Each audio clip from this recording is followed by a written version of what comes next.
আপনারা কি বলতে পারবেন পৃথিবীতে সবচেয়ে সহজ রান্না আর সহজ খাবার কি?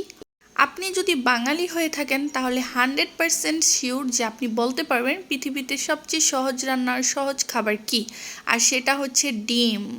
যে ডিম পছন্দ করে না সে অনেক বোকা। যেমন আমার হাজব্যান্ড ডিম পছন্দ করে না, ডিম সিদ্ধ ডিম রান্না ও কোনোটাই খেতে চায় না, কিন্তু ভেজে দিলে আবার মাঝে মাঝে খায়।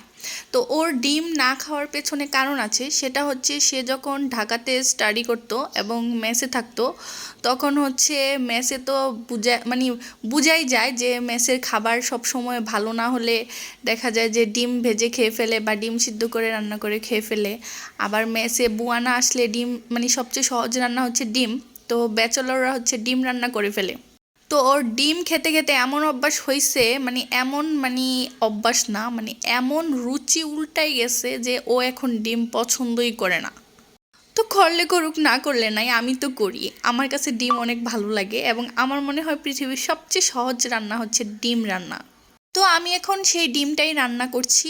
তো আজকে আমি তিনটা ডিম রান্না করছি এবং তিনটা ডিমই আমি একা খাবো। বাসায় আরও অনেক তরকারি ছিল, কিন্তু আমি ভাবলাম যে আজকে একটু ডিম ভুনা করে খাই।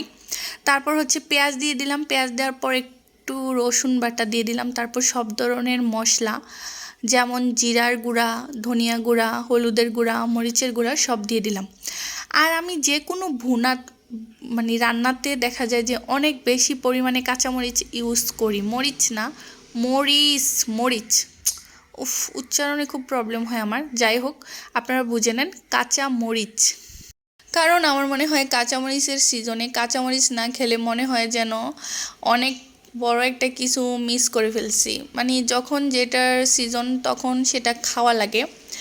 আর আমি তরকারিতে প্রচুর পরিমাণে কাঁচামরিচ ইউজ করতে পছন্দ করি এবং কাঁচামরিচ দিয়ে ভাত খেতে আমার অনেক বেশি ভালো লাগে।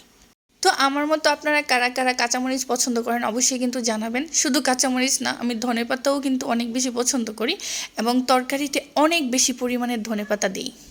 আহা, কাঁচামরিচ আর ধনেপাতার কথা বললাম, টমেটোর কথা বললাম না। আমি যে কোনো তরকারি রান্না করলেই টমেটো ইউজ করি, কারণ আমার মনে হয় টমেটো ছাড়া তরকারিটা একদমই অসম্পূর্ণ থেকে যাবে।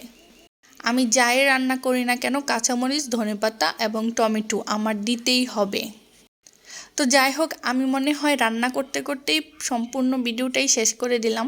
তারপর হচ্ছে মশলাটা কষানোর পর ডিমগুলো দিয়ে দিলাম, তারপর ডিমগুলো সুন্দর করে ভুনা করে নিলাম। এখানে আমি আর কোনো ঝোল দিব না, এটা খেতেই অনেক মজা। তারপর উপর দিয়ে একটু ধনেপাতা পাতা ছিটিয়ে দিলাম, তারপর সুন্দর করে গরম ভাত দিয়ে খেয়ে নিলাম। তো আজকে এই পর্যন্তই।